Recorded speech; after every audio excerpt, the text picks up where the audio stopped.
La Voz del Derecho presenta Foro Penal. Conduce Sergio Reyes Blanco. Una presentación de La Voz del Derecho.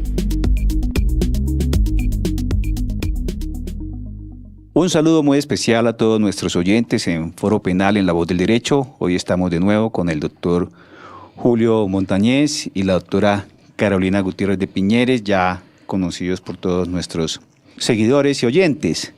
Para hoy en Foro Penal pues hemos traído un tema que es de actualidad y que ha llamado mucho la atención por la innovación que introduce dentro del ejercicio de la acción penal. Vamos a hablar sobre la Ley 1826 del 12 de enero de 2017, por medio de la cual se establece un procedimiento penal especial abreviado y se regula la figura del acusador privado.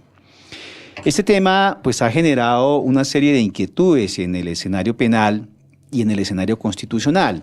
Primero, por la novedad en cuanto a la incorporación de un procedimiento abreviado que tiene como finalidad la de reducir los términos para lograr descongestionar los despachos judiciales, las fiscalías y los juzgados, que como consecuencia precisamente del crecimiento, del incremento de querellas penales y de denuncias penales, pues ha llegado a atiborrarse de tal manera que no se logran cumplir con los términos que en principio estableció la Ley 906 de 2004, en donde se pensaba que con la misma se iba a lograr la resolución de los conflictos penales o de los negocios penales en un corto tiempo. Se estimaba que 2 años, a lo máximo 3 años, todos los de procesos penales iban a tener pronta resolución. Hemos visto en la práctica que ello no ha sido así. Llevamos desde el 2005 con la aplicación del sistema penal acusatorio y aún tenemos conductas o comportamientos penales que han sido puestos en conocimiento de la Fiscalía General de la Nación y que no han logrado la pronta resolución. Algunos han prescrito por el cumplimiento del término establecido, otras cuyo término de prescripción va más de los 5 años, pues continúan vigentes, pero no se ha visto un resultado positivo por parte de la acción del Estado frente a la obligación que tiene la Fiscalía para el ejercicio de la acción penal. Por eso se estableció esta modificación, esta reforma, que incorpora un procedimiento mucho más corto, que hace una agrupación de conductas penales, algunas querellables, otras no, las cuales pueden ser objeto de trabajarse bajo el procedimiento abreviado. Procedimiento abreviado que reduce las audiencias a tan solo 2 audiencias, una audiencia concentrada y una audiencia de juzgamiento, que reduce los términos a que a una vez se haga el traslado de la acusación por parte del acusador, sea la Fiscalía General de la Nación o sea el acusador privado, tendrá la administración 60 días para convocar a la audiencia concentrada y una vez se realice la audiencia concentrada, tendrá el despacho correspondiente, el juzgado a que asuma el conocimiento, un término de 30 días para convocar al juicio correspondiente y una vez agotado el juicio deberá emitir la sentencia. De lo contrario, pues vendrán las consecuencias propias de la omisión por parte de las autoridades. Pero sobre eso precisamente vamos a hablar hoy, y no solamente de este procedimiento abreviado, sino también de otra novedad que establece la Ley 1826 del 2017, y es precisamente la de incorporar la posibilidad del traslado de la acción penal, cuyo titular a la fecha es la Fiscalía General de la Nación, de acuerdo a lo que establece la Constitución en su artículo 250, y en cumplimiento precisamente de los fines del Estado consagrados en el preámbulo y en el artículo 2 de la Carta, pues vemos que mediante acto legislativo del 2011 se estableció la posibilidad de que esa facultad, esa competencia y esa obligación de la titularidad de la acción penal, el legislador pudiese trasladarla a otra entidad o a inclusive los particulares. De allí que la ley 1826, pues en cumplimiento o acogiendo precisamente esa puerta que abrió el acto legislativo 6 de 2011, que incorporó en el parágrafo 2 del artículo 250 esa posibilidad, pues determinó de que el legislador, como consecuencia del proyecto presentado por el Gobierno Nacional, incorporara, y por sugerencia de la misma Fiscalía General de la Nación, incorporara esa posibilidad de trasladar la acción penal, hacer la conversión de la acción penal cuando los particulares la soliciten, y de esa manera trasladar esa titularidad de la acción a un particular para que a través de su propia iniciativa y bajo sus propios costos, obviamente con el cumplimiento de una serie de requisitos dentro de los cuales se encuentra que tendrá que valerse de un abogado para poder ejercitar la misma, pues pueda llevar a cabo toda esa acción investigativa para acusar ante el juez correspondiente y de esa manera pues lograr que la Administración de Justicia pues cumpla con su cometido. Pero precisamente sobre esos dos aspectos vamos a conversar, doctor Julio, doctora Carolina. Esto tiene bastantes implicaciones, no solamente desde la perspectiva constitucional, sino particularmente en todo lo que tiene que ver con el procedimiento penal, con el ejercicio de la acción, con inclusive la misma teoría del derecho penal, y por eso pues les doy la palabra a ustedes para que nos dé su opinión sobre el particular. Iniciamos con el doctor Julio Montañez. ¿Qué nos podría, doctor Julio, decir sobre esta ley que ha generado bastante inquietud en el escenario del derecho? Doctor Sergio, doctora Carolina, buenos días. Un saludo muy especial a toda nuestra audiencia. Yo creo que es menester hacer una interpretación o una reflexión hermenéutica de lo que significa la expedición de esta ley en el escenario al que nos adentramos, que sería, digamos, el propio del posconflicto. Yo creo, y mi interpretación es que una legislación como esta, expedida ya, digamos, después del proceso de paz y, digamos, del Acuerdo de La Habana, tiene que tener una nueva interpretación. Y por eso pudimos incluso participar, digamos, como representantes de la academia, cuando estaban en los debates propios de la Comisión Primera Constitucional en esta ley en particular, y nuestra sugerencia fue hagamos una interpretación de esta ley como una forma de administración de justicia penal en el posconflicto. ¿En qué sentido? Pero, perdón, lo interrumpo, doctor Julio, pero ¿por qué pensar que es para el posconflicto si, digamos, los antecedentes de la ley ya habían varios intentos en donde el gobierno propuso e inclusive sacó una ley y fue declarada inconstitucional en el año 2008 por parte de la Corte? Precisamente en su época se denominó Ley de Pequeñas Causas, en donde establecía también un procedimiento muy similar y no tuvo posibilidad de prosperar. Están los argumentos que dio la Corte Constitucional. Es decir, en ese momento no hablábamos de posconflicto, hablábamos de una necesidad real frente a la ineficacia de la Administración de Justicia de poder cumplir con sus obligaciones y con sus metas y con sus finalidades.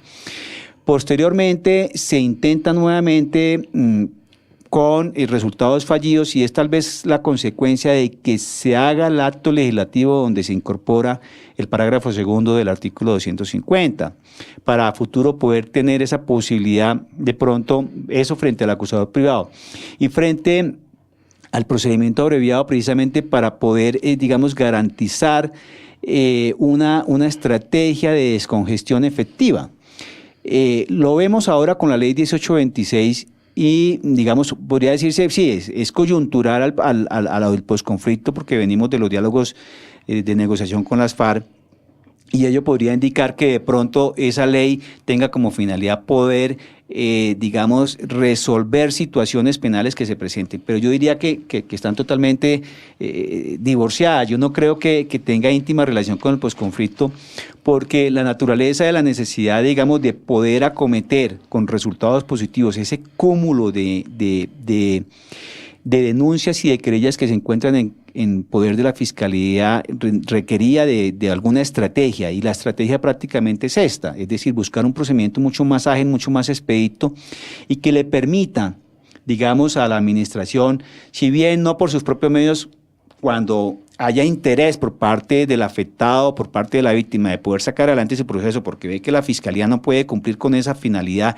de adelantarlo, pues entonces que lo pida, se le dé la conversión de la acción penal y que sea él bajo sus propios recursos en lo que está en su alcance, porque igual hay figura de que ciertas modalidades investigativas pues tendrá que solicitarlas el particular ante el juez de control, pero tendrá que ejecutarlas la Fiscalía General de la Nación como titular precisamente de los órganos que tienen la competencia para ello. Entonces fíjese que ahí hay toda una una finalidad que busca es, en mi sentir, descongestionar despachos, independientemente de que estemos en negociación, en que estemos en posconflicto. Es decir, es una realidad de la situación penal que el país viene sufriendo, no solo con la Ley 906 de 2004, sino que es algo histórico en nuestra cultura del derecho penal. Doctor Sergio, por eso planteamos una hermenéutica de esta legislación, es decir, una interpretación a partir de la administración de justicia en el posconflicto. Lo que estoy planteando acá es, hagamos una interpretación diferente de esta legislación. Claramente esta legislación es incluso anterior a los acuerdos de La Habana, ¿sí? Pero lo que se planteó y lo que planteamos en su momento es, hagamos una interpretación de lo que debe ser la administración de justicia en el posconflicto. Y nos basamos en un artículo de la ley, que es el artículo 24, que va a modificar o va a introducir el artículo 547 en la reforma de la ley número 1826 del 12 de enero del 2017. Que habla justicia restaurativa en el procedimiento especial abreviado. Los mecanismos de justicia restaurativa podrán aplicarse en cualquier momento del procedimiento abreviado en los términos y condiciones establecidos en el libro sexto hasta antes que se emita fallo de primera instancia y darán lugar a la extinción de la acción penal de conformidad con lo previsto en los términos de los artículos 77 de este Código y 82 del Código Penal. A partir de este artículo, lo que nosotros estamos proponiendo es, deberíamos interpretar esta nueva legislación desde la perspectiva de la justicia restaurativa. Y es que si nosotros vamos a hacer un proceso de justicia transicional y efectivamente hemos logrado, digamos, que incluso la fiscal de la Corte Penal Internacional avale las sanciones restaurativas que se plantearon en el acuerdo, esto tiene que influir en una nueva hermenéutica de esta legislación. Y si tenemos esta posibilidad acá de no acabar de alguna u otra manera los procesos simplemente de manera abreviada, sino que se ha vuelto la justicia restaurativa y los mecanismos de justicia restaurativa un verdadero mecanismo de extinción de la acción penal, pues es una nueva forma de resolver los conflictos, es una nueva forma de no multiplicar esos conflictos sociales y la conflictividad que digamos, normalmente ha caracterizado el derecho penal. Hace referencia usted, doctor Julio, al artículo 24 de la ley 1826 de 2017, ¿cierto? Así es. El artículo 24 de la ley 1826, para que nuestros oyentes pues tengan la referencia,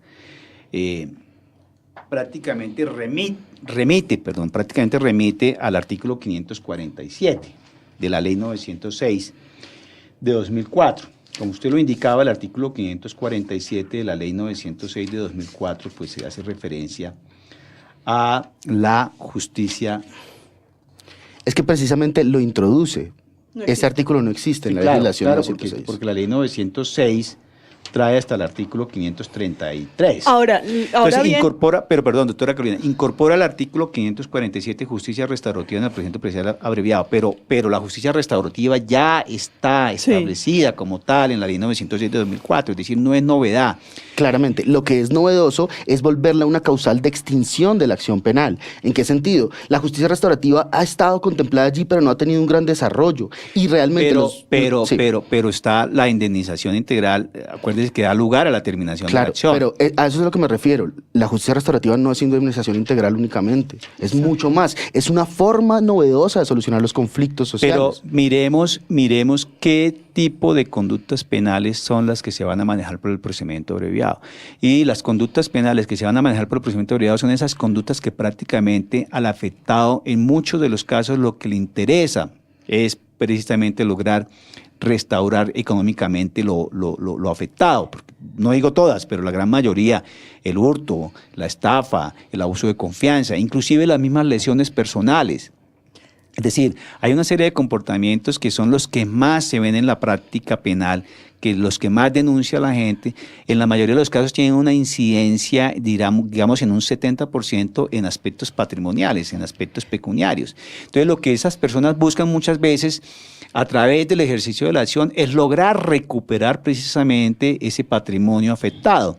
Entonces, la justicia restaurativa en este sentido sí va a estar directamente inclinada precisamente a buscar ese resarcimiento económico. Bien, ¿no? La justicia restaurativa es mucho más, y usted lo ha dicho, pero en tratándose de los comportamientos que van a estar bajo la órbita del procedimiento abreviado, yo diría que el interés va en ese camino. Si bien hay otros comportamientos como la injuria, la calumnia y otras afectaciones o inclusive los delitos que afectan a los bienes jurídicos protegidos de la administración pública, que ahí se incorporan bajo el procedimiento abreviado una serie de comportamientos que tienen incidencia en los delitos contra la administración, que dejan de ser querellables, son de oficiosos, pero se trabajarán bajo la figura del procedimiento abreviado. Y eso es una novedad interesante que hay que mirar con detenimiento. Bueno, sin embargo, yo creo que en general la ley, desde la ley 906 y otras tantas leyes, su función no solamente en temas de justicia, sino de transformación de prácticas sociales. Entonces, si nos quedamos mirando la justicia restaurativa solamente como un mecanismo a través del cual la víctima va a lograr una indemnización económica, pues entonces en realidad no sería necesario un artículo que hable de justicia restaurativa, sino sencillamente de indemnización económica.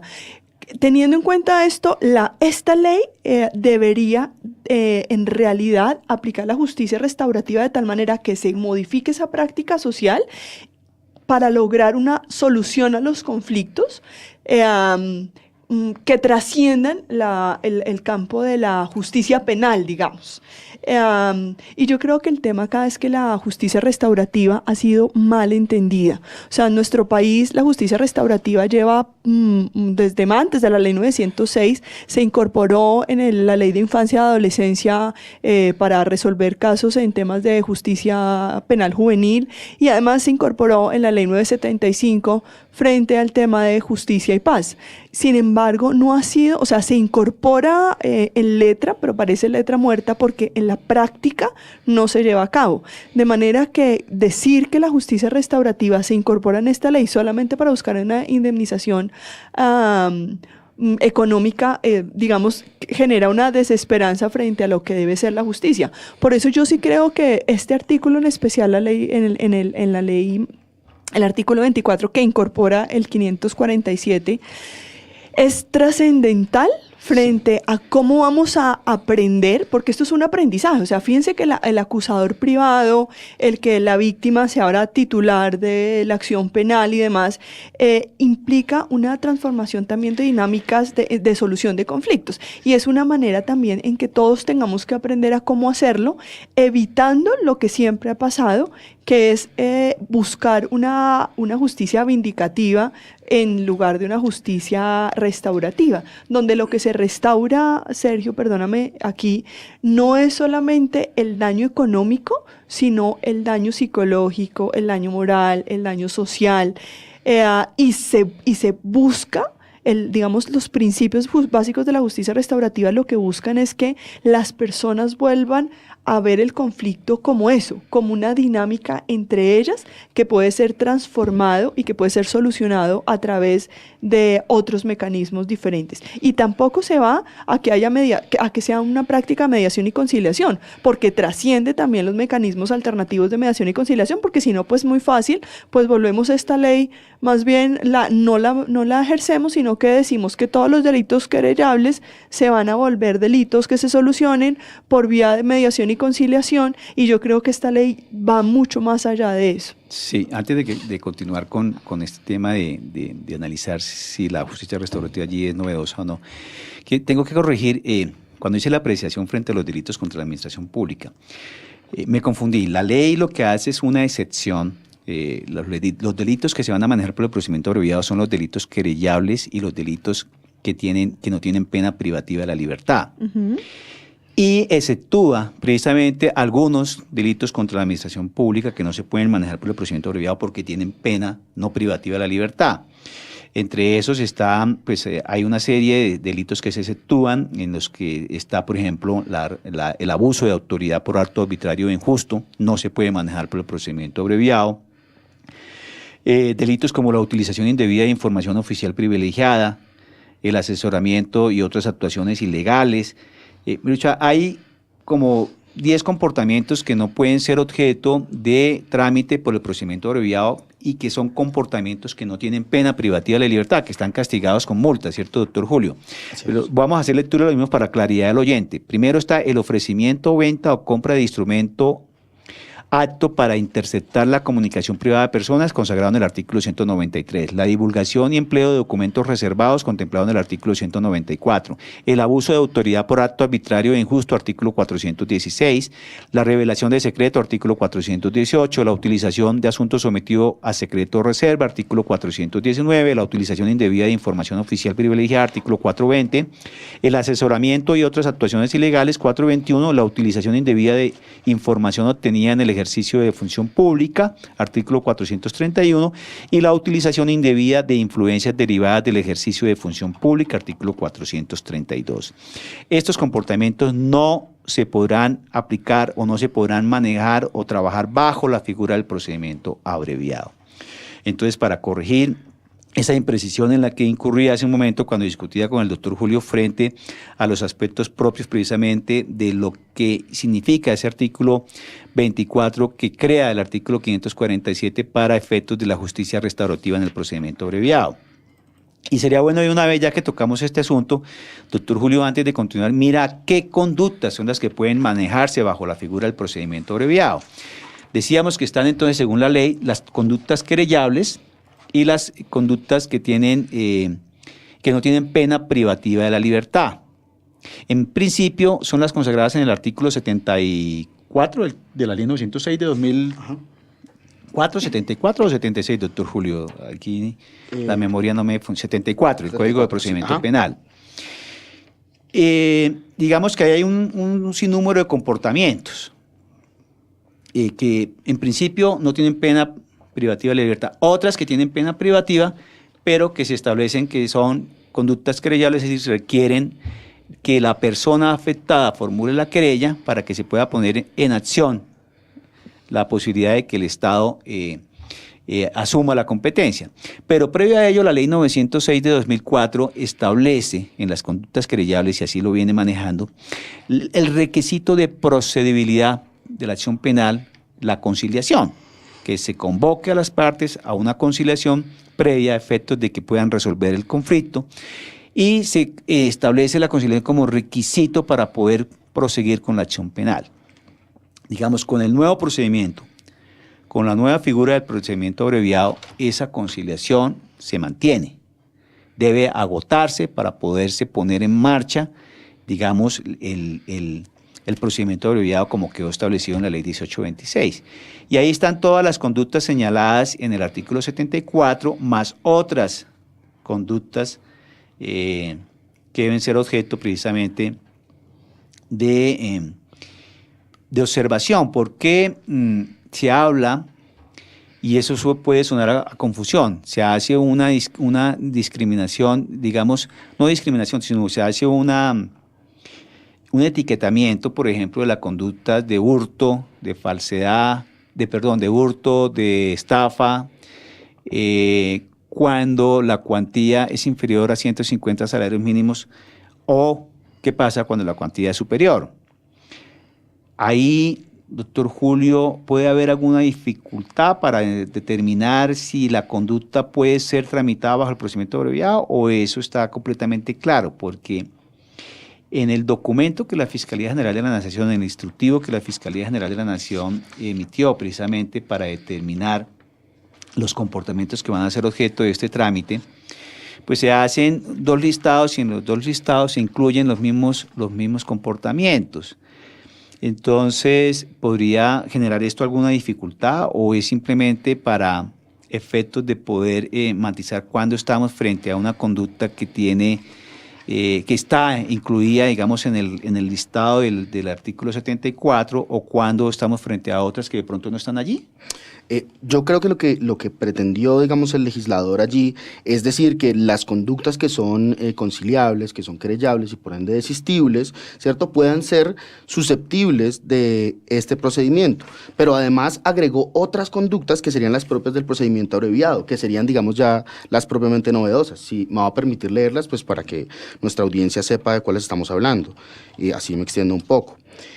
Dice, artículo 10, la ley 906 de 2004 tendrá un nuevo artículo 534 así: el procedimiento especial abreviado de que trata el presente título se aplicará a las siguientes conductas punibles, las que requieren querella para el inicio de la acción penal, ya lo habíamos dicho. Pero en el numeral segundo dice, lesiones personales a las que hacen referencia los artículos 111, 112, 113, 114, 115, 116, 118 y 120 del Código Penal. Actos de discriminación, hostigamiento, actos de discriminación o hostigamiento agravados, inasistencia alimentaria, hurto agravado, inasistencia alimentaria, hurto calificado, estafa, abuso de confianza, corrupción privada, administración desleal, abuso de confianza e inferioridad. Pero antes de continuar, digamos, con esa lista, yo sí quiero hacer una apreciación acá y pues la hago, digamos, con una perspectiva muy académica, pero pues siempre siendo crítico. La pregunta es, ¿por qué metieron conductas como corrupción privada y administración desleal si estas conductas realmente no obedecen, digamos, a criterios de hipertrofia del sistema o que haya muchas de ellos? Allí me parece que incluso hay un interés que... Todos sabemos que estas conductas son de grandes sociedades, personas jurídicas. Luego, entonces, allí, y debo decirlo, en la primera legislación que se presentó en el proyecto de ley, no aparecían estas conductas, sino que fueron introducidas después. Debemos decir, con honestidad, que esto fue una propuesta del Ministerio de Justicia, ¿sí?, pero que después se apropió de ella la Fiscalía General de la Nación. Y esto fue introducido directamente por los representantes de la Fiscalía General de la Nación. Hay que, digamos, analizar cuál sería, digamos, la finalidad de que estas conductas estuvieran en el procedimiento penal abreviado, teniendo en cuenta que este procedimiento penal abreviado puede, digamos, propiciar el tema de la acción privada, es decir, la conversión de la acción pública a privada. Esto podría, digamos, de alguna u otra manera beneficiar a determinadas oficinas de abogados penalistas que manejan este tipo de casos, lo cual, digamos, hay que mirarlo con lupa, yo creo. Claro, y fíjese, doctor Julio, que por ejemplo el artículo 422 que hace referencia a intervención en política, que está en el título de delitos contra la administración pública, no estaba en el listado del artículo 74 de la ley 906, se incorpora ahora como un comportamiento que se manejará bajo el procedimiento abreviado, y yo creo que esto pues es de revisar, porque entonces va a requerir doliente, es decir, cuando es una obligación del Estado perseguir ese tipo de práctica porque afecta precisamente uno de los bienes jurídicos que es el de la administración pública como tal, pues entonces ¿quién va a ser el doliente ahí? ¿Quién va a iniciar la querella como tal para tramitar bajo el procedimiento una intervención en política? Es decir, la oposición, eso va a generar, yo no sé, a mí me parece que se incorporaron una serie de conductas que, a mi juicio, deberían continuar en la oficiosidad, porque es obligación del Estado precisamente castigar ese tipo de comportamientos que afectan contra la moral pública como tal. Pero vamos a una pausa en Foro Penal y ya regresamos. Permanezca en sintonía de La Voz del Derecho. Estamos con nuestra audiencia para su información, para su análisis, para la formación de las opiniones, en paz y en libertad. La Voz del Derecho.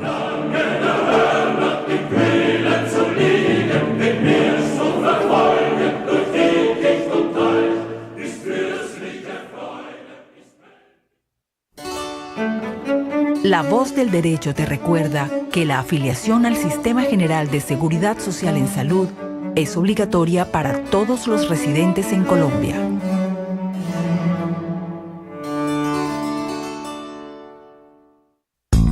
Estás escuchando La Voz del Derecho, el sitio del análisis, la ponderación de conceptos y la crítica respetuosa. 24 horas de programación agradable y actual. Estamos de regreso luego de esta pausa y precisamente, doctor Julio, doctora Carolina, estábamos mirando cómo la ley 1826 pues incorporó unos nuevos comportamientos para ser manejados precisamente bajo la posibilidad de que para poner en ejercicio la acción penal se requiera la querella. Pero digamos que habría que mirar cuáles son las bondades y cuáles son, digamos, las desventajas o los aspectos negativos que la ley 1826 de 2017 trae, y específicamente sobre el procedimiento abreviado, para que pasemos luego a mirar un poquito en detalle lo que significa la figura del acusador privado. Entonces yo quisiera, doctora Carolina, usted, de acuerdo a lo que ha podido advertir o de acuerdo a su experiencia, ¿cómo ve, digamos, esta ley en materia de procedimiento? ¿La ve positiva o la ve negativa? ¿Cree que realmente va a contribuir a superar muchos obstáculos o muchas debilidades o muchos defectos que traía la ley 906 de 2004 en materia precisamente de agilidad en la administración de justicia? Pues yo creo que tendrá sus bondades a largo plazo, pero al mediano plazo va a ser como todas las leyes nuevas en el país, que requerirá un entrenamiento y un ensayo y error permanente, mientras digamos, todos esas personas que harán la acción privada realmente aprenden a hacerlo adecuadamente. Eso traerá, claro, ventajas para las víctimas, pero podría también tener desventajas. Yo quiero insistir en que yo veo esta ley como una oportunidad para transformar las relaciones, las dinámicas sociales, siempre y cuando se lleve a cabo de la mejor manera.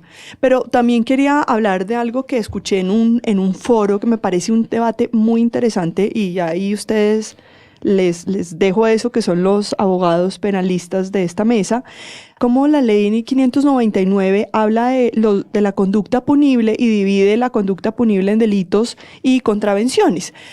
Cuando uno lee la ley del 2011, o sea, la ley de pequeñas causas, pareciera que parte de lo que se quería, si nosotros miramos el Código Penal, las contravenciones no aparecían en la ley 599, y esta ley de pequeñas causas de alguna manera buscaba introducir un nuevo capítulo sobre las contravenciones, porque en realidad nadie define qué es una contravención. Ahora el debate también ha trascendido a si los delitos querellables van a ser vistos como contravenciones, o qué delitos querellables deberían ser contravenciones, o qué conductas vamos a considerar contravenciones. Todo eso hay que revisarlo para ver cómo en realidad se va a implementar esta nueva ley a nivel privado. Habría que tener muy claro lo que ustedes debatían hace un momento: quiénes lo van a hacer, cómo lo van a hacer, a través de qué mecanismos, quiénes son las personas en realidad preparadas para asumir este reto de manera que resulte positiva para la justicia en el país. Sí, doctor Julio. Pues yo creería que, digamos, ese debate entre el tema de delitos y contravenciones, digamos, acá, digamos, se va a, de alguna u otra manera, a soslayar, planteando el tema de que va a haber unas conductas que van a ser conciliables, querellables y por lo tanto desistibles, pero además se van a sumar a ellas todas las propias del procedimiento abreviado. ¿Y esto qué va a implicar? Que las del procedimiento abreviado van a poder ser susceptibles, ¿cierto?, de la conversión de acción pública a acción privada. Y esto me parece de una importancia suprema. Sí, pero digamos que hay que, señalar nuevamente que bajo el procedimiento abreviado se van a tramitar las comportamientos penales que no tienen pena privativa de la libertad. Uh-huh. Los comportamientos penales que se establecen son querellables, los establecidos en el artículo 74 de la ley 906 de 2004. Uh-huh. Y sumado a ellos, otros comportamientos penales, otras conductas penales que, si bien no son querellables, se van a manejar bajo el esquema de procedimiento abreviado. ¿Qué quiere decir? Que son comportamientos que asume oficiosamente la Fiscalía, pero que en aras de lograr con la finalidad que persigue la ley, que es la de la descongestión y agilidad en el trámite de las investigaciones, pues se manejarán bajo esta figura del procedimiento abreviado, por lo que significan los cortos términos. Y hay una serie de comportamientos, digamos, importantes, por ejemplo, los actos de discriminación o hostigamiento agravados, artículo 134C. O, vuelvo y digo, figuras que están también como comportamiento querellable, pero que también, dependiendo de la cuantía, se manejarían por oficiosamente: la estafa, el hurto, Otra figura interesante allí es la corrupción privada, artículo 250A. El abuso de las condiciones de inferioridad. Bueno, hay un listado de comportamientos que no son querellables, que son oficiosos, pero van a ser objeto de trámite bajo el esquema de procedimiento abreviado. Digamos que eso es de resaltar. ¿Por qué? Porque de pronto va a permitir que lo que se pensaba antes, que el procedimiento abreviado entonces va a ser de pronto para los comportamientos de poca entidad o aquellos delitos que han sido comúnmente calificados, entre comillas, como delitos bagatela, o comportamientos menores que no tienen una incidencia fuerte en materia de connotación y que por eso la administración o la Fiscalía General no se empeña en sacarlos adelante. Ese era el imaginario. Ahora, con la ley 1826, lo que se busca no es precisamente buscar el mecanismo para darle pronta solución a una serie de comportamientos que eran considerados insignificantes, sino que lo que se busca es precisamente establecer mecanismos que permitan una mayor agilidad por parte de la administración para lograr los resultados que se requieren. Por eso, además de las conductas que no tienen pena privativa o además de las conductas que son querellables de conformidad con la ley, se incorpora un buen número de comportamientos penales que son oficiosos y que van a ser objeto de trámite bajo el procedimiento abreviado. Y eso es importante resaltarlo. Claramente. Yo quiero resaltar, digamos, un punto fundamental, y es un artículo que se introduce, que es el artículo 535, que habla de integración.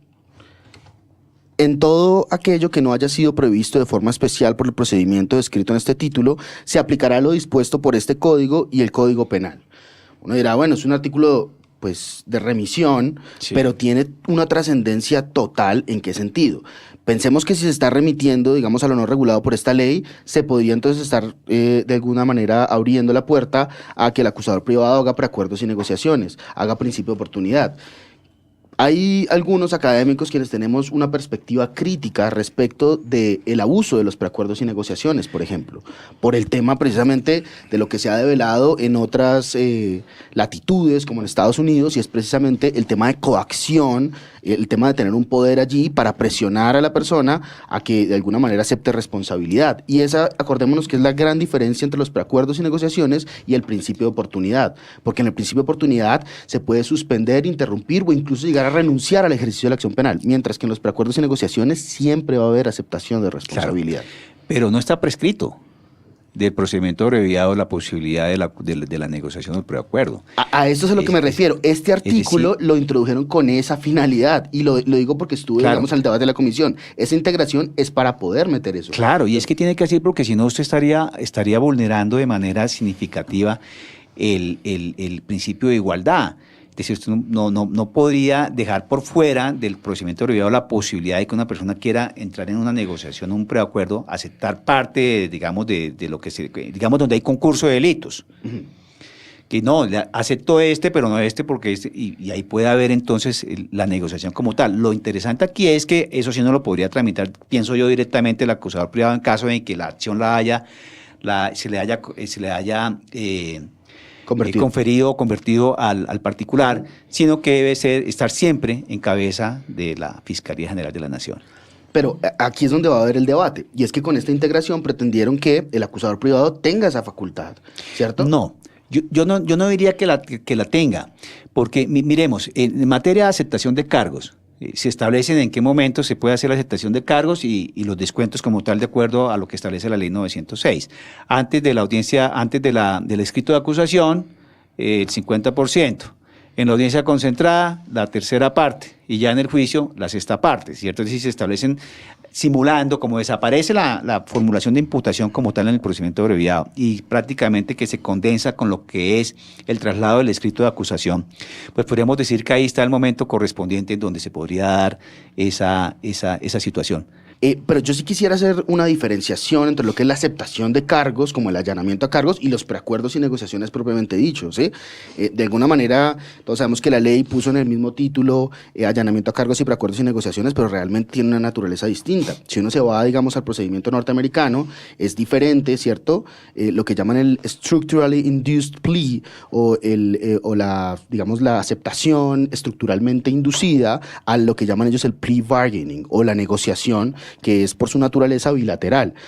Aquí lo que yo digo es, puede haber, digamos, una especie de gran poder que se le va, digamos, delegar con este artículo de integración a el acusador privado, con lo cual de alguna u otra manera podrá presionar, digamos, pensemos en la hipótesis de una gran oficina que tenga, digamos, en sus manos o le hayan hecho la conversión de acusador público a privado y tenga la posibilidad de presionar, no sé, a una persona que tenga un defensor público, sin obviamente demeritar la calidad de nuestros defensores públicos, que digamos, es muy buena, han sido muy bien capacitados, pero es evidente que no van a tener, digamos, la misma capacidad, digamos, de investigación y de tener, digamos, grandes oficinas, porque es un tema netamente económico, es una disparidad, digamos, natural del sistema. Sí, pero digamos, ahí la figura se remite a lo que establece la ley 906. Es decir, si se ha dado la conversión de la acción penal, está en titularidad del particular y se requiere de pronto una negociación, un preacuerdo, yo creo que como se remite a lo que establece la ley 906, no puede tramitarla el particular, tiene que reversar nuevamente a la Fiscalía para que la Fiscalía sea quien haga el preacuerdo como tal. Esa es la interpretación que yo hago. Digamos, ese fue un poco el debate que se hizo, digamos, off the record cuando estaban en la comisión primera, pero claramente la finalidad de haberlo hecho por una remisión y no una regulación expresa es que precisamente se vaya a dar esa interpretación. Luego, entonces, acá lo único que se puede esperar es que vaya a haber varias demandas de inconstitucionalidad, o por lo menos para que la Corte Constitucional se pronuncie respecto al alcance de estos artículos. Claro, pero al no estar específicamente determinado en la ley 1826 como tal, al hacerse la remisión, ¿qué significa eso? Que se hace de conformidad con lo que establece la ley 906. La ley 906 establece la titularidad para el preacuerdo de la negociación en cabeza de la Fiscalía, entonces no podría ser por fuera de la misma. Pero por eso, ese es el problema, que digamos si remite a la ley 906, pero es simplemente para llenar los vacíos lo que no está regulado expresamente en esta ley. Luego entonces ya se hizo la conversión de acción pública a privada, se entendería que tendría por esta remisión de integración la capacidad de ejercer de alguna u otra manera los preacuerdos y negociaciones con lo que ello implica. ¿Sí me hago entender? Esta es la problemática y claramente va a haber, digamos, varios pronunciamientos, porque sé que va a haber varias demandas de inconstitucionalidad al respecto. Creo que ya están por ahí tramitando. Ok. Sí. Pero digamos, volvamos entonces a la ley 1826, pero ya no con el procedimiento abreviado. Ya vimos que tiene bondades, el procedimiento abreviado tendrá algunos defectos en cuanto, digamos, al hecho de establecer como conductas querellables que no son nuevas. Por ejemplo, la inducción al suicidio. Yo quisiera que algún día habláramos de ese comportamiento de la inducción al suicidio, porque a mí me parece un grave error de que esté incorporado como un comportamiento querellable, porque pueden darse casos en donde precisamente por esa circunstancia quede en la impunidad una inducción al suicidio. Caso hipotético, el hombre adinerado que no tiene dolientes y se casa con una joven mujer y él muere en extrañas circunstancias, se inicia la investigación por parte de la unidad de vida correspondiente porque hay una muerte violenta, se sospecha que sea de pronto un homicidio, pero termina la investigación arrojando como resultado que no es homicidio sino suicidio. Pero entonces si hubo una inducción al suicidio de esta mujer para poderse quedar con su fortuna y no tiene doliente para que instaure la querella, pues se queda en la impunidad porque ella no va a querellar para que se investigue ella misma. Entonces fíjese los vacíos que determinados comportamientos penales pueden tener al determinarse como conductas querellables. Esto simplemente como acotación para algún día hacer un debate sobre la inducción al suicidio. Y quisiera que habláramos un poco sobre el acusador privado, es decir, esta figura que sí es totalmente novedosa en nuestro procedimiento, que se logra precisamente como consecuencia del acto legislativo 6 de 2011, que incorpora esa posibilidad en el artículo 250 constitucional y que ahora retoma el legislador para crear esa posibilidad de que la persona pueda solicitarle a la Fiscalía que le pase la titularidad de la acción penal y que la Fiscalía se la pueda otorgar como tal. Digamos que genera preocupaciones. ¿Por qué? Porque el obligado para desarrollar la acción penal, en principio, es la Fiscalía General de la Nación. El hecho de querer entregársela a los particulares significa que quiera despojarse de esa responsabilidad, que quiera de pronto en esas investigaciones donde la Fiscalía no quiera adelantar porque le parecen superfluas o porque le parecen de poca monta, o etcétera, etcétera, que diga, si quiere, adelántela usted y tome, le converso la acción la acción penal, para que usted en particular, a través del ejercicio de un poder que le otorga un abogado, conocedor precisamente de todas las formalidades penales, pues haga uso de sus facultades y sea usted quien acuse y quien lleve a juicio a esta persona. Eso a mí me parece sumamente delicado. Es decir, yo no soy partidario de la figura del acusador privado, porque además traslada el costo de la prueba también al particular, a la víctima. ¿Y quiénes podrán hacer uso de la titularidad de la acción penal como acusador privado? Pues los que tengan dinero, es decir, el pobre parroquiano, que es el más afectado con conductas menores, que para ellos obviamente puede significar un gran patrimonio, pues no va a tener posibilidad, porque además sí, existe la posibilidad de que acuda a los consultorios jurídicos de las universidades, pero los consultorios jurídicos de las universidades tienen la preparación los estudiantes para poder sacar adelante una acusación cuando la misma requiere muchas veces de ciertas formalidades, de cierto rigor, de cierto conocimiento, de cierta experiencia. Y no solo eso, sino que no tienen el equipo investigador, o sea, ellos pueden tener el equipo jurídico, pero no todo el respaldo de los investigadores para las pesquisas investigativas que puede adelantar directamente como acusador privado, porque hay otras que no las puede hacer y que tendrá que solicitar las autorizaciones al juez de control de garantías y tendrán que tramitarse por el fiscal que tuvo en conocimiento en principio la acción. Entonces, fíjense que a mí me parece que es bastante peligroso. Yo no sé en la práctica qué tanto se vaya a dar. Yo pensaría que solamente aquellas personas con posibilidad económica son los que de pronto van a poder llevar adelante este tipo de conductas, y yo ya me estoy viendo que las que más se van a practicar son la injuria y la calumnia, porque muchas veces los que están ahí involucrados están los medios, etcétera, etcétera, están personas prestantes y que tienen un interés. Pero a mí también me preocupa algo, y es que lo que tú decías es no solamente el poder que van a tener, o sea, quienes van a solicitar esta acción van a ser las personas que tienen el dinero para hacerlo, pero de todas maneras casi siempre sobre quien recae esa acción, en este país sabemos que es gente que no tiene dinero. Entonces, la defensa, otra vez, ¿cómo va a quedar? O sea, la defensa de esa persona que está acusada, por ejemplo, voy a poner el ejemplo que a mí me ha parecido más absurdo de todos. El señor que se roba el cubo de Maggi o Rico, perdón la propaganda, en el Éxito, y luego, o sea, imagínense, este hombre contra el Éxito, y luego la indemnización que le piden es de 1.000 millones de pesos, o sea, no tenía para pagar un cubo, ¿qué va a hacer para pagar la indemnización? Entonces, un poco a mí me preocupa eso. Bueno, no tanto 1.000 millones, pero sí digamos que hay montas que totalmente desproporcionadas, al o sea, ¿sabes lo que solicitaba el Éxito? Era 1.000 millones, al monto de ¿no? la afectación. Y eso sí tiene que obviamente revisarse y manejarse de una manera diferente, es decir, aplicar el principio de insignificancia y otras cosas que son muy efectivas. Además, la utilización del derecho útil, aplicar completamente a Sabreleskin este tipo de conductas y de comportamientos. Creo que en eso estamos como en boga de empezar a implementar el nuevo derecho, no solamente el nuevo derecho en la interpretación constitucional, sino el nuevo derecho en la práctica real en todos los escenarios del derecho, el penal, el civil, el agrario, etcétera, etcétera.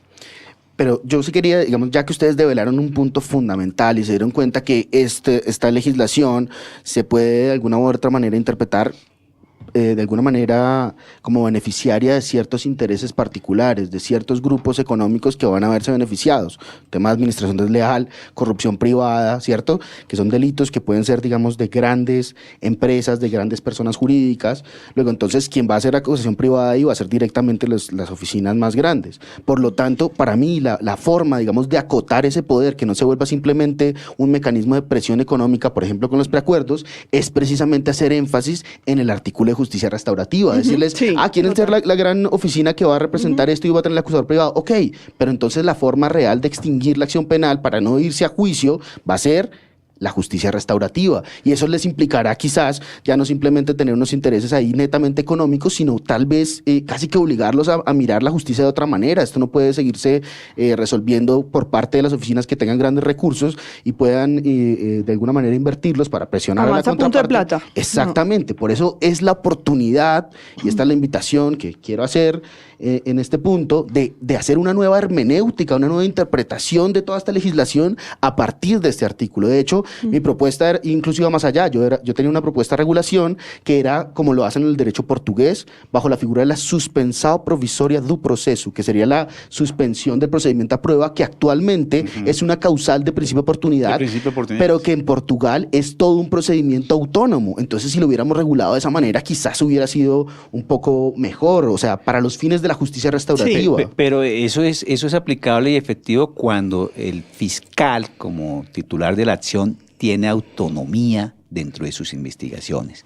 En nuestro modelo y en nuestro sistema no tendría ningún tipo de aplicabilidad por los mecanismos y por las trabas que se han establecido para la aplicación precisamente del principio de oportunidad.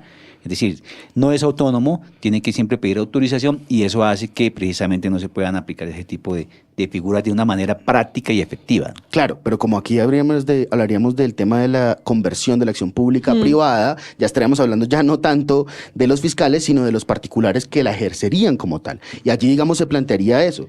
Si nosotros le damos otra finalidad a esta legislación, no simplemente la de ciertos intereses económicos, sino la de tratar de cambiar esa perspectiva de la administración de justicia como tal, y por eso es la invitación a partir del posconflicto. Evidentemente esa legislación es previa a todos los acuerdos de La Habana, pero la interpretación es la que podría ser novedosa respecto a esta legislación en particular. Vamos a una pausa en Foro Penal y ya regresamos.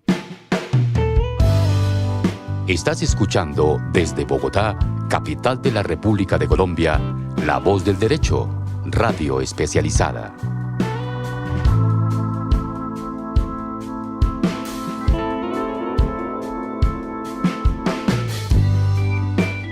La Voz del Derecho, la única emisora virtual especializada en temas jurídicos.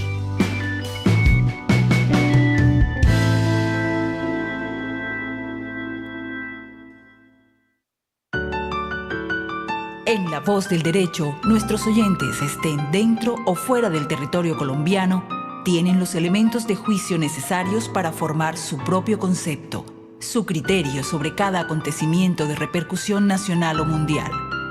La Voz del Derecho, una radio de temas y propuestas. Quiero estudiar. Ven a Unisinú. No sé qué estudiar. En Unisinú puedes estudiar Derecho o Administración de Empresas y obtener doble titulación. ¿Es fácil llegar? Estamos en el Parque de Usaquén. Pero debe ser costoso. La educación de calidad no siempre es la más costosa. Tenemos todos los planes de financiación. Pero... Deja los peros. Ven a Unisinú. Llámanos 629-0344. unisinubogotá.edu.co. Estamos de regreso en Foro Penal y efectivamente escuchábamos al doctor Julio y a la doctora Carolina precisamente sobre todos estos aspectos propios de la Ley 1826 de 2017 que incorpora el procedimiento abreviado en el proceso penal y además la posibilidad de que la acusación se haga por parte de los afectados o de los particulares. Ya para concluir, yo quisiera que cada uno de ustedes me dijera, digamos, qué espera o cómo ve a futuro el escenario cuando se ponga en práctica la ley. Entra en vigencia el 12 o 13 de julio de este año y, digamos, está la institucionalidad preparada para asumir, digamos, con el rigor que se requiere, porque el hecho de que se establezca un procedimiento abreviado no significa per se de que el mismo, como está establecido, vaya a lograr que los resultados se den de manera positiva. Es decir, yo pienso que acá se requiere un fortalecimiento institucional bastante importante, un aumento de jueces para conocimiento de este tipo de comportamientos, porque al hecho de ser procesos cortos van a generar mucha más agilidad, digamos, en la presentación de los escritos como tal. La Fiscalía tendrá también que prepararse en crear unidades especiales para el manejo de este tipo de conductas, de tal manera que estén fiscales dedicados de manera especial al conocimiento del procedimiento abreviado y solamente a ello para que realmente logre los cometidos que se buscan. Y además, la Defensoría del Pueblo también tendrá que ampliar su planta y crear, digamos, un cuerpo especial para atender a aquellos particulares sin recursos que quieran hacer uso de la posibilidad de que se les converse la acción penal para que sean ellos quienes la adelanten y lograr de esa manera de pronto una solución rápida a su dificultad o a su conflicto que se ha generado con repercusión penal.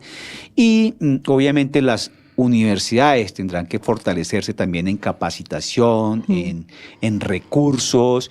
Aquellas universidades inclusive que tienen de manera interdisciplinaria, por ejemplo, facultades de psicología, etcétera, etcétera, para efectos de hacer consultorios integrales en donde esté no solamente la atención desde el punto de vista jurídico, sino también desde el punto de vista de la psicosocial o antropología o medicina, o laboratorio clínico, etcétera, etcétera, y eso puede dar resultados mucho más efectivos. Yo creo que aquí es un llamado a todos los entes, tanto del sector público como del sector privado, para buscar mecanismos que logren una atención real que permita cumplir con los objetivos y con las finalidades que la ley se plantea. Yo creo que yo solamente quiero dejar planteadas dos cosas, porque creo que este tema, para que después, por ejemplo, nos centremos en el tema puntualmente de justicia restaurativa e invitemos a expertos en el tema que nos hablen de esto, pero creo que esta ley tiene dos horizontes. Un horizonte de negocio, donde los grandes abogados van a sacar mucho provecho económico de esto, o un horizonte más social, donde la justicia adquiera algo que se ha venido trabajando en otras latitudes, como es la justicia terapéutica. Es decir, cómo la justicia puede tener un impacto sobre el aspecto emocional y el bienestar psicológico de los involucrados a través de las prácticas de justicia restaurativa. Entonces, mi invitación es un poco no a quitarle el negocio, y con todo respeto de los que se ven beneficiados económicamente de esto, pero sí también a verlo como una oportunidad en realidad para que seamos mejores personas y tener una sociedad mucho más equilibrada. Doctor Julio. Yo creo que, digamos, después de sus elocuentes conclusiones, solo cabe reforzar que tenemos que ver esta legislación que aparentemente, revisándola desde sus artículos y de alguna u otra manera, especialmente desde el tema de la integración, podría tener esa perspectiva negativa, pero es a nosotros, a quienes nos corresponde, a los operadores jurídicos, de alguna u otra manera, hacer una interpretación que beneficie a la sociedad. Yo creo que no es para nada de poca monta el momento histórico que estamos viviendo en Colombia, y por eso es necesario hacer una nueva hermenéutica de toda esta legislación, de la legislación penal que se adorna adelante, para de alguna u otra manera mejorar como sociedad. Y para mí el tema de la justicia restaurativa, digamos, puede plantearnos nada más y nada menos que un escenario totalmente distinto en el futuro. Así que es un llamado desde La Voz del Derecho a que nos concienciemos al respecto y aprovechemos esta oportunidad para darle ese alcance a esta legislación, que es el que debería tener. Sí, yo creo que de justicia restaurativa y justicia efectiva desde todo punto de vista, porque una sociedad donde no tenga una institucionalidad fuerte en la administración de justicia es una sociedad condenada precisamente al caos. De ahí que es supremamente importante, digamos, ver con buenos ojos, digámoslo así, la ley que incorpora esta figura del procedimiento abreviado, porque si se asume con el rigor que corresponde, yo creo que los resultados pueden ser bastante positivos, siempre y cuando haya un compromiso institucional. De lo contrario, vamos a caer exactamente en el mismo juego en que hemos venido desde muchos años atrás, porque lo mismo se pensaba con la ley 906. Recuerde, doctor Julio César, cuando se lanzó la ley 906, que parecía revolucionaria el sistema penal acusatorio. Esto va a ser, mejor dicho, el mecanismo donde vamos a tener una justicia pronta, y hemos visto casos que han durado 7 años, 8 años, 9 años, y es realmente lamentable que eso suceda, precisamente porque echa la ley, echa la trampa, y debemos romper con ese viejo aforismo para tratar de establecer una justicia realmente efectiva, dinámica, y que permita precisamente que el ciudadano se vea satisfecho con un compromiso institucional por parte del Estado en la resolución de sus conflictos penales. Con eso podemos concluir el día de hoy, este debate en Foro Penal sobre la Ley 1826 de 2017. Quedamos prestos para una nueva ocasión con un tema también de actualidad. Muchísimas gracias, doctor Julio César Montañez, doctora Carolina Gutiérrez de Piñeres. Nos veremos próximamente para seguir conversando y discutiendo sobre estos temas que tanto interés generan en nuestra audiencia. Muchas gracias y hasta pronto. La Voz del Derecho presentó Foro Penal. Condujo Sergio Reyes Blanco. Una presentación de La Voz del Derecho.